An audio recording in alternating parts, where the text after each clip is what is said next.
बिस्मिल्लाहिर्रहमानिर्रहीम, अस्सलाम वालेकुम ऑल स्टूडेंट्स एंड कैंडिडेट्स। आज का मोस्ट इंपोर्टेंट लेक्चर जो है हमारा मैथमेटिक्स पे है, क्योंकि हम मैथमेटिक्स को स्टार्ट करने लगे हैं। अगर आपने मैथमेटिक्स की इंट्रोडक्शन वाली वीडियो नहीं सुनी तो काइंडली आप पहले उसको सुन लें, जिसमें मैंने आपको बताया है कि हम मैथमेटिक्स को किस तरह से स्टार्ट करेंगे और किस तरह से मैं आपको टिप्स, ट्रिक्स और फार्मूलाज की मदद से कॉम्पिटिटिव एग्जाम्स की तैयारी कराऊंगा। उसमें मैंने ए से लेकर जेड तक आपके साथ चीजें शेयर की है। काइंडली आप अगर न्यू आए हैं तो सबसे पहले वो वीडियो सुन लें ताकि आपको चीजें समझने में आसानी हो। अगर जो स्टूडेंट्स न्यू हैं, मैं उनको बता देना चाहता हूं कि ये जो मैथमेटिक्स के जितने भी हम इसमें जो स्टार्ट करने लगे हैं सीक्वेंस वाइज बेसिक से एडवांस लेवल तक, ये सिर्फ और सिर्फ federal public service commission, Punjab public service commission, Sindh public service commission, Balochistan public service commission, Khyber Pakhtunkhwa public service commission, OTS, NTS, इसके साथ साथ सीएसएस, पीएमएस के एग्जाम और इसके अलावा लैट है, गैट है या कोई भी यूनिवर्सिटी का एंट्री टेस्ट है जिसमें आपसे मैथमेटिक्स के एमसीक्यूज पूछे जाते हैं। इंशाल्लाह जब आप ये मेरे कंप्लीट लेक्चर्स अपने हाथ से एक दफा गुजारेंगे और आप उसकी प्रैक्टिस करेंगे तो इंशाल्लाह मैं आपको उम्मीद दिलाता हूं कि आप कभी भी उसमें फेल नहीं होंगे, बल्कि आसानी आप उसको क्रैक कर सकेंगे। क्योंकि मैं अपने इस वीडियो लेक्चर में आपको चीजें वो बताऊंगा जो टू द पॉइंट होंगी, रफ होंगी, शॉर्ट फॉर्म में होंगी और फार्मूलाज की मदद से होंगी। इंशाल्लाह आप उसको कंप्लीट कर पाएंगे।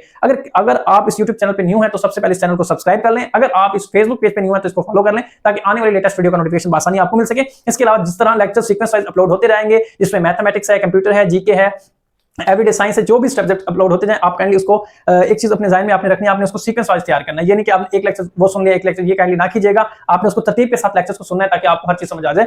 आज हमारा पहला लेक्चर है मैथमेटिक्स पे, हम इसको स्टार्ट करने लगे हैं। तो इंशाल्लाह फर्दर जो भी लेक्चर्स होंगे वो आपने इसी तरह से कंटिन्यू रखने और आपने समझते जाना है। ये जरा इंट्रोडक्शन था, थोड़ा लंबा हो जाता है, तो कोशिश यही होती है कि स्टूडेंट का मैं टाइम वेस्ट ना करूं। चलें हम स्टार्ट करते हैं। सबसे पहले हमारा जो मैथ का लेक्चर है उसमें हम डिस्कस करेंगे नंबर सिस्टम को। नंबर सिस्टम के अंदर भी दो टाइप्स होती हैं स्टूडेंट्स, जिसमें हम सबसे पहले रियल नंबर होता है एक टाइप, और एक होती है इमेजिनरी या उसको कॉम्प्लेक्स नंबर भी कहते हैं। ठीक है, अच्छा, जो रियल नंबर्स हमारे पास स्टूडेंट्स होते हैं उसको हम आर से डिनोट करते हैं। इसकी भी फर्दर दो टाइप्स होती हैं, जिसमें एक टाइप होती है आपके पास रैशनल नंबर जिसको क्यू से डोनेट करते हैं, और एक आपके पास होती है इरेशनल नंबर जिसको क्यू प्राइम से आप डोनेट करते हैं। इसके अलावा रैशनल नंबर की भी फर्दर टू टाइप्स होती हैं, जिसमें आपके पास टर्मिनेटिंग और नॉन टर्मिनेटिंग होती है। जो टर्मिनेटिंग होती है ये और नॉन टर्मिनेटिंग होती है, इन सब की एग्जांपल्स मैं आपको दूंगा। सबसे पहले आप इसको अंडरस्टैंड करें, उसके बाद आप इंटीजर को डिस्कस करेंगे हम, उसके बाद होल नंबर को डिस्कस करेंगे, नेचुरल नंबर को डिस्कस करेंगे, प्राइम नंबर को और कंपोजिटिव नंबर को डिस्कस करेंगे। सबसे पहले हम आ जाते हैं रियल नंबर्स पे।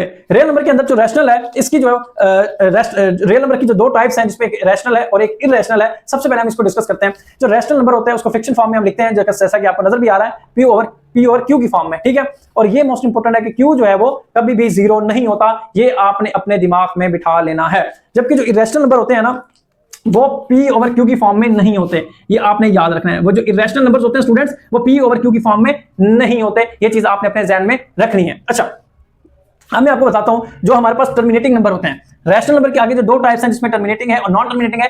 टर्मिनेटिंग है वो नंबर्स होते हैं जो कि खत्म हो जाते हैं। ठीक है, फॉर एग्जांपल मैं आपको एग्जांपल देता हूं, जैसा कि हमारे पास एक एग्जांपल है 1/2। ठीक है, तो ये जो है 1/2 जो है ये 0.5 वैल्यू, ये आप जब इसको करेंगे तो इसकी वैल्यू खत्म हो जाती है 0.2। अगर 1/4 है तो ये 0.25 पे खत्म हो जाएंगी वैल्यू, ये आगे फर्दर इंक्रीज नहीं होंगी, तो इसको हम टर्मिनेटिंग वैल्यू कहते हैं। ठीक है, ये आपके paper of point of view से बहुत इंपॉर्टेंट है, आपने इसके नोट्स लाजमी बनाने और आपको ये पता होना चाहिए कि रैशनल नंबर की कितनी टाइप्स हैं।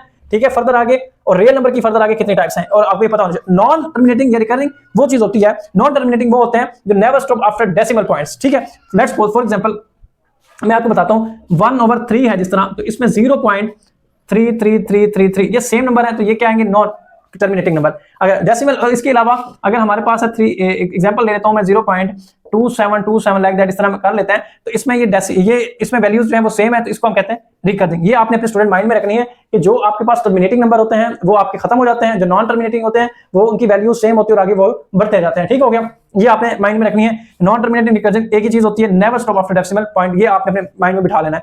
ये शॉर्ट सा फॉर्म है पेपर पॉइंट ऑफ व्यू से भी, बस आपने इनको अपने माइंड में रखना है। ये जो है बेसिक इंप्रूव करने के लिए आपके पास ये इंतहाई जरूरी था और मुझे समझाना भी इंतहाई जरूरी था। अच्छा, मैं आपको इसमें बता देना चाहता हूं, जो आपके पास स्टूडेंट इंटीजर्स होते हैं ना, इसको हम डोनेट कैपिटल जेड से करते हैं, तो इसमें ना दो चीजें शामिल होती हैं। एक होता है आपके पास पॉजिटिव इंटीजर और एक आपके पास सिफर, और एक होता है आपके पास नेगेटिव इंटीजर्स। कैसे, मैं आपको बताता हूं। ये आपके पास 0 है, इस साइड पे 1 है, इस साइड पे 2 है, इस साइड पे 3 है, इस साइड पे 4 है, 5 है, 6 है। ठीक है, अगर इस साइड पे अगर आप आते जाएंगे इसी तरह से सेम, तो ये -1, -2, -3, -4, -5 और -6 है।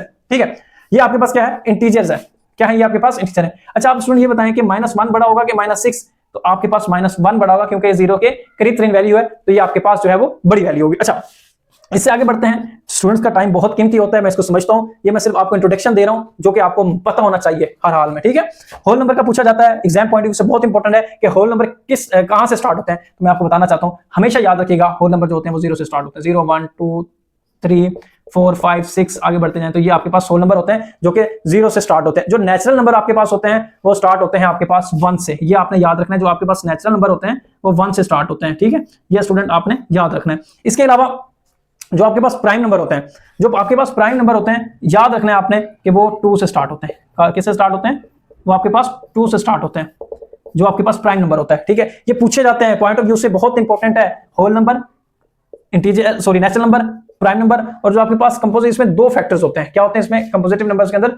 ये भी बहुत इंपॉर्टेंट है, जिसमें आपके साथ ये पूछा जाता है, जिसमें जो है वो 2 फैक्टर्स होते हैं, ठीक है। फॉर एग्जांपल 1 2 है, 1 3 है, ये इस तरह से ये जो है वो किया जाता है। अच्छा, मैं इसके अलावा इसके अंदर कुछ चीजें आपके, हाँ ये हमने डिस्कस। अब होता है इमेजिनरी नंबर। इमेजिनरी नंबर वो नंबर होते हैं इमेजिनरी, जिसको आप खुद से जो है वो अडॉप्ट करते हैं, डेवलप करते हैं। लेकिन मैथमेटिक्स के अंदर क्या होता है, हम इमेजिनरी नंबर को आयोटा से डिनोट करते हैं, जिसकी जैसा कि फॉर एग्जांपल हमारे पास, मैं आपको एग्जांपल देता हूं, -1 है, इसको हम आयोटा से डिनोट करते हैं। अगर हमारे पास लेट्स सपोज ये वैल्यू है -4 की, ठीक है, अगर मैं अगर इसको इस तरह लिख दूं, कोई इशू नहीं है स्टूडेंट। अगर मैं इस वैल्यू को इस तरह भी लिख दूं अंडर रूट, तो तब भी कोई नहीं है। अगर आप बात एक ही है, अगर मैं इसको इस तरह कर दूं तो भी कोई इशू नहीं है। तो हम क्या करते हैं मैथमेटिक्स की फॉर्म में, हम इसको इस वैल्यू को आयोटा से डिनोट करते हैं। इस तरह से बहुत सारे एग्जांपल्स हैं जो कि इमेजिनरी नंबर होते हैं। ये आई जो है बेसिकली इमेजिनरी नंबर होता है, आयोटा जो है वो मैथमेटिक्स की फॉर्म में लिखा जाता है। इस तरह के एमसीक्यूज आते हैं पेपर के अंदर, जो कि जरूरी नहीं है कि -4 है, -8 भी हो सकता है, ठीक है, -16 भी हो सकता है। तो आपने इस चीज को ख्याल रखना है कि आपने किस तरह से इसकी जो है वो आपने सॉल्व करना है, ठीक है। ये आयोटा की फॉर्म में होते हैं, तो आपने चीजें जो है वो आपकी मिक्स हो जाएंगी। जिस तरह मैं आपको पढ़ा रहा हूं ना वो आपने याद रखना। अच्छा, इसमें जो एमसीक्यूज आप बन सकते हैं वो मैं आपको बता देता हूं कि रियल नंबर की कौन कौन सी टाइप्स हैं।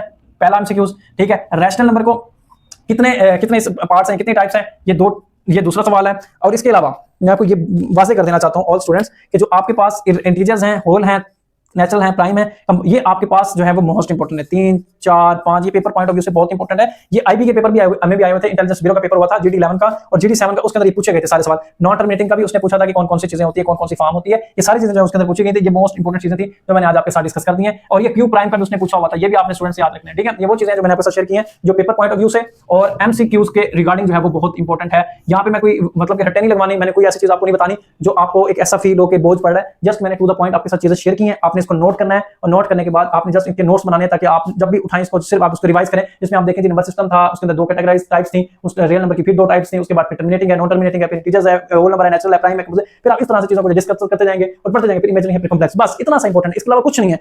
अब जब अकेडमीज में भी जाते हैं ना, जब आप कॉम्पिटिटिव एग्जाम की तैयारी करते हैं तो आपको शॉर्ट फॉर्म में चीजें तैयार करनी होती हैं। आपने बीएस मैथ नहीं करना होता वहां बैठ के कि आप जो है सारी चीजों को रट्टा मारना शुरू कर दें। इंशाल्लाह नेक्स्ट वीडियो में आपके साथ मुलाकात होगी, जिसमें हमारा जो नेक्स्ट टॉपिक होगा वो सम ऑफ सीरीज का होगा, जिसमें मैं आपको सम ऑफ सीरीज के तमाम फार्मूलाज इस तरह से बताऊंगा और फर्दर आपको जिस तरह से मैंने एग्जांपल्स दिए हैं सिर्फ एग्जांपल्स ही आपको समझा दूंगा, जो प्रैक्टिस है वो आपकी जिम्मेदारी है। इंशाल्लाह नेक्स्ट वीडियो में आपके साथ मुलाकात होगी। अपना ख्याल रखिएगा स्टूडेंट, अल्लाह हाफिज।